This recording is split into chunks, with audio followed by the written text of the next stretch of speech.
हे मनाला भुरळ पाडणारं जे दृश्य दिसतंय तुम्हाला आता, ते भट सरांच्या शेतातलं दृश्य आहे. आणि पूर्वी आपल्याकडे गुरु परंपरा होती, म्हणजे गुरुच्या घरी जाऊन शिकायचं होतं. तीच गुरु परंपरा मी पुढे चालवण्याचा प्रयत्न करतोय, की मी माझ्या गुरूंच्या घरी आलोय.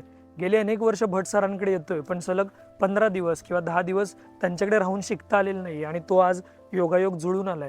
आणि त्यामुळे जे काही मी शिकणार आहे ते मी तुमच्या सगळ्यांसोबत शेअर करणार आहे. कारण माझे गुरुजी हेच प्रयत्न करत आहेत की शेती ज्या पद्धतीने त्यांनी जगली आणि ज्या पद्धतीने ते त्यांच्या गुरुकडून शिकले ते इतरांपर्यंत पोहोचवण्याचं काम ते गेली 34 वर्ष झालं करतात. आणि ही माहिती मी तुम्हाला माझ्या व्हिडिओवरून देईन. कदाचित रोज एखादा व्हिडिओ टाकता नाही येणार, पण 3 दिवसातून एक नक्की व्हिडिओ टाकेन. आणि शेतीतली बेसिक जरी माहिती असलं तरी त्याच्या खोलामध्ये जाऊन आंब्याला काय आवडतं, केळीला काय आवडतं, फणसाला कुठला कीटक आकर्षित करतो, मधमाशांचं खाणं काय, अशा सगळ्या प्रश्नांची उत्तर आपण त्यांच्याकडनं घेण्याचा प्रयत्न करणार आहोत.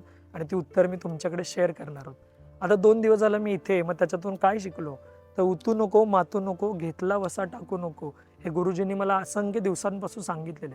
आणि जो हा वसा आहे की जो शेती समजण्याचा आणि शेती जगण्याचा, हा वसा मला असाच पुढे चालवायचा आहे. हा तुमच्यापर्यंत व्हिडिओ मार्फत पोहोचवण्याचा आम्ही प्रयत्न करत आहोत. तुम्हाला कधी जमलं तर तुम्ही निसर्ग मित्रला जरूर या. आमच्या दोघांची तुम्हाला तिथे भेट घेता येईल आणि आपल्या सगळ्यांना शेतीविषयक आणि एकंदरीत जीवनाविषयक छान संवाद करता येईल. तर मग येत आहे ना. धन्यवाद. आरोग्यम धनसंपदा.